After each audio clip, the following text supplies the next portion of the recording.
সন্ধেবেলা চারিদিকটা খুব সুন্দর লাগে, তাই না? ঘরে ঘরে শঙ্খের আওয়াজ, ধূপের গন্ধ ভীষণ সুন্দর লাগে। আর এরই মধ্যে আমার মেয়ে বলল, মা আজকে মিল্ক শেক বানাবো চকলেট দিয়ে। তো আমি ওর কথা খুব একটা না করতে পারি না। আগের দিনই ওই ওরিও বিস্কুট দুটো আর ডেয়ারি মিল্ক চকলেটটা এনে রেখেছিল। বাড়িতে দুধ তো আছেই, বিশেষ কিছুই লাগবে না, আর একটু চকোলেট সিরাপ লাগবে। তবে বাড়িতে অনেক ধরনের নাটস রয়েছে, ভেবেছিলাম মানে ড্রাই ফ্রুটসগুলো সুন্দর করে ডেকোরেশন করব। তবে মাম্মাম বলল যে না মা, আমি চকলেট আর এই ওরিও বিস্কুটটা দিয়ে ডেকোরেশন করব। ওরিও বিস্কুটটা গুঁড়ো করে নিয়েছিল, সেটা যখন ওপরে দেওয়া হলো খুব সুন্দর লাগছিল। তো প্রথমে আমি ব্লেন্ড করে নিলাম এই কিছুটা ওরিও বিস্কুট আর চকলেট আর অল্প একটু দুধ দিয়ে। আর দুধটা খুব ভালো হয় যদি ঠান্ডা রাখতে পারো, মানে ফ্রিজের দুধ, তাহলে ঠান্ডা ঠান্ডা ব্যাপারটা হবে।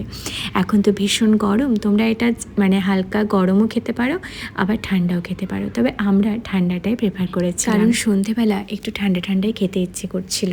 বিশেষ করে সন্ধেবেলা আইসক্রিম খেতে ইচ্ছে করে, তো ভাবলাম যে বাড়িতেই বানিয়ে নিই। আর এটা সত্যি খেতে খুব সুন্দর হয়েছিল। আমি প্রথমে বুঝতে পারিনি, একটু যেন একটা চকলেট মানে একটা টুকরো জাস্ট ব্লেন্ড করা যায়নি।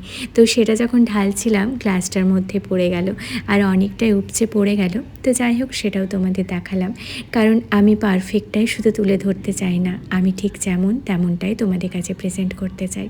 আর এই দেখো কিছুটা ওরিও বিস্কুট, আমি দুটো মতো ওরিও বিস্কুট একটু গুঁড়ো করে উপর থেকে ছড়িয়ে দিলাম ডেকোরেশন করার জন্য।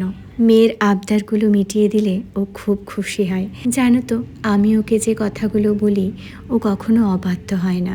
ধরো আমি বলি সন্ধেবেলায় তুমি টিভি দেখবে না, কোনো দিন হয়তো ভুল করে টিভি দেখতে বসে গেছে, তবে আমি যদি বলি মাম্মা সন্ধেবেলায় তোমাকে টিভি দেখতে আমি বারণ করেছি না, তো সঙ্গে সঙ্গে টিভিটা অফ করে দেয়, বলে না কিছুই যে মা কেন দেখবো না, দেখবো, কোনো জেদ করে না, খুব বাধ্য। এমনটা নয় যে আমি ওকে খুব শাসন করি, একদিন ওর মুখ থেকেই তোমরা জেনে নেবে যে আমি ওকে কতটা শাসন করি। আমি সবটাই ওকে বুঝিয়েই বলি, মারধর তো একদমই করি না আমরা। আমি তো তবুও ওকে মাসে একটা চড় দিলেও দিতে হয়, কিন্তু ওর বাবা তো একদমই মারে না। ওর বাবা একটু হয়তো জোরে ভলিউম করে বলে দিলেই ওর কান্না শুরু হয়ে যায়, আর আমারও তাই, একটু ভলিউমটা বেশি হয়ে গেলেই ও কাঁদতে থাকে। তাই ওকে মারধর তো একদমই করা হয় না, অতিরিক্ত শাসনের কোনো প্রয়োজন নেই। ও সত্যিই খুব কথা শোনে। আর দেখো ও বললো মাম্মা চকলেট দিয়ে তাহলে ডেকোরেশন করে, ও কিন্তু নাটস দিতে দিল না। তাই ভাবলাম ঠিক আছে, কিন্তু প্রথম দিন বানিয়েছিলাম, হয়তো দেখতে এতটা সুন্দর লাগছে না, কিন্তু খেতে খুব টেস্ট হয়েছিল। খুব চটজলদি বানানো হয়ে যায়, মানে এই খেতে ইচ্ছে করলো আর এই বানানো হয়ে যায়, এরকম একটা ব্যাপার। আর হাতের সামনে এই জিনিসগুলো আমরা পেয়ে যাব, তাই দেরি না করে তোমরাও পারলে একদিন বানিয়ে নেবে। আর ওপর থেকে এই যে সিরাপ দিয়ে, চকলেট সিরাপ দিয়ে যে ডেকোরেশনটা করেছিলাম, সেটার জন্য আমার পার্সোনালি ভীষণ পছন্দ হয়েছে। আর বিশ্বাস করো খেতে খুব টেস্ট হয়েছিল। একদিন বাড়িতে বানিয়েও কিন্তু, আর আমাকে অবশ্যই জানাতে ভুলবে না কেমন লাগলো। চলো আজ তাহলে আসি, টাটা, আবার দেখা হবে পরের ভিডিওতে।